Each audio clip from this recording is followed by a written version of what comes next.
একটা কবিতার কথা আছে, সব কিছুরই শুরু আছে, শেষ হয়ে যায়, ফাগুন এসে বারে বারে সেও ফিরে যায়। ফলে শুরু হয়েছে, শেষ হবে, আসবে, যাবে, কিন্তু তাদের যে ফুট স্টেপ, তাদের যে ফুটপ্রিন্ট, এটা আগামী দিনে শুধু অ্যাটর্নি জেনারেল না, সমস্ত সেক্টর একটি আলো ছড়াবে। অ্যাটর্নি জেনারেল অফিসের ইন্টার্নশিপ প্রোগ্রাম নিয়ে আমি এতটাই উচ্ছ্বসিত আছি যে আমি ইতিমধ্যেই মাননীয় প্রধানমন্ত্রীর সাথে কথা বলেছি, পার্লামেন্ট মেম্বারদের জন্য একজন করে ইন্টার্ন দেওয়া যায় কিনা বিভিন্ন বিশ্ববিদ্যালয় থেকে, যারা পার্লামেন্ট মেম্বারদের রিসার্চ ওয়ার্কগুলো করে দেবেন পিরিয়ডিক্যালি। এখান থেকে দুইটা লাভ হবে। একটি হলো আইন প্রণয়নের সাথে তারা সম্পৃক্ত হতে পারবেন, কিভাবে আইন প্রণয়ন হচ্ছে। দ্বিতীয়ত হলো কিভাবে রাজনৈতিক পরিবেশকে একটি সুস্থ, পরিশীলিত এবং যুক্তিতর্কের জায়গায় আনা যায়, সেরকম একটি জায়গা হয়তো আমরা তৈরি করতে পারবো। তো আমরা এই জায়গাও চিন্তা করছি, let us think about that as well. Mahmuddin Khokon ভাই আছেন আমাদের সম্মানিত এমপি সাহেব, আই হোপ আমাদের এমপি সাহেব এই ধারণাকে আরও বেশি এগিয়ে নিয়ে যাবেন, কারণ he is very powerful MP in the parliament. আমরা অ্যাটর্নি জেনারেল অফিসের আরও বেশি সংস্কার চাই। অ্যাটর্নি জেনারেল অফিসে বসার জায়গা নাই, খুব কষ্ট হয় আমাদের কলিগদের, আমার সাবেক কলিগদের বসার জন্য। এটাকে আরও কীভাবে আধুনিকায়ন করা যায় সে মর্মে আমি ইতিমধ্যেই বাজেটে অন্তর্ভুক্তির জন্য আমার অফিসকে নির্দেশ দিয়েছি, যাতে বাজেটে এই সেক্টরে কিছু বরাদ্দ দেওয়া হয়। একইভাবে বার কাউন্সিলের পরীক্ষাকে কিভাবে আরও বেশি যুগোপযোগী করা যায়। বার কাউন্সিল পরীক্ষাতে একটা ডিসপ্যারিটি আছে, আমি এনরোলমেন্ট কমিটির মেম্বার হিসেবে দেখেছি।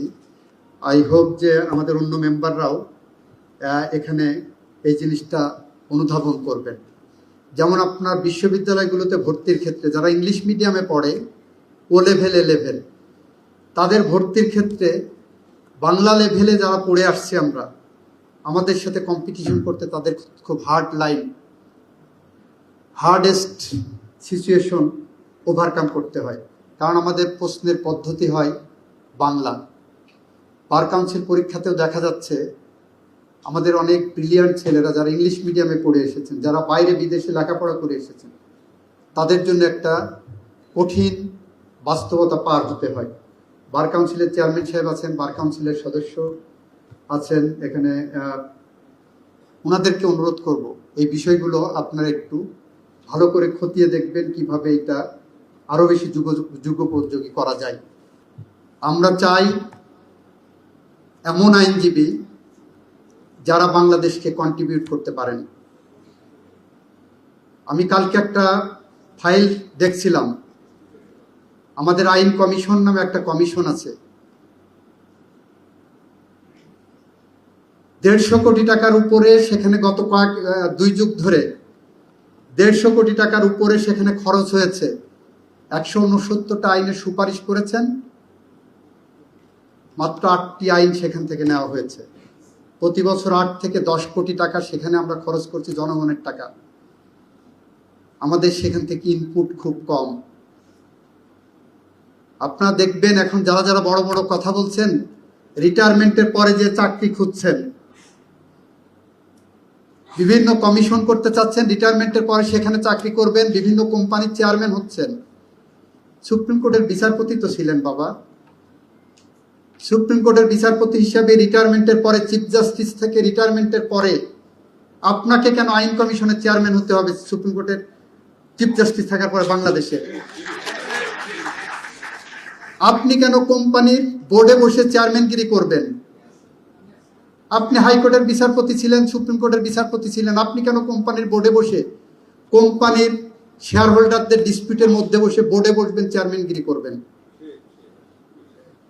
আমরা চাই এই পেশার মান উন্নত করার জন্য এই জায়গাগুলো আরো বেশি করে স্বচ্ছতার জায়গায় আনা। হাইকোর্টে বিচার করতে বসে চিন্তা করবেন কোন ল চেম্বারের বেশি আরবিট্রেশন আছে, রিটায়ারমেন্টের পরে আমার কিছু আরবিট্রেশন লাগবে। সেই জায়গাগুলো আপনারা লক্ষ্য করছেন। একদিকে যেমন একসময় প্রশ্ন উঠেছিল তত্ত্বাবধায়ক সরকারের প্রধান বিচারপতির পদ দেওয়া হলে এই জুডিশিয়ারির মধ্যে একটা ধাক্কা লাগবে, ঠিক একইভাবে প্রশ্ন এসেছে রিটায়ারমেন্টের পরে কোনো জাজকে এরকম প্রলোভনমূলক জায়গায় দিতে গেলে, ঝুলিয়ে রাখলে এই প্রতিষ্ঠানে ধাক্কা আসবে, সুপ্রিম কোর্টের মতো প্রতিষ্ঠানে ধাক্কা আসবে। আমরা চাই এই সবগুলো যাচাই বাছাই করে একটি স্বচ্ছ স্বাভাবিক আইনি প্রক্রিয়ায় যেতে, যাতে করে আমাদের আগামী প্রজন্ম যেমন একদিকে স্পেস পায়, একইভাবে আগামী প্রজন্ম একটি সাংবিধানিক কাঠামোর মধ্যে রাষ্ট্রকে নিয়ে যাওয়ার জন্য তাদের জ্ঞান গরিমা দিয়ে, তাদের প্রজ্ঞা মেধা দিয়ে, তাদের সততা, তাদের সাহস দিয়ে এই বাংলাদেশকে সামনের দিকে নিয়ে যেতে পারে।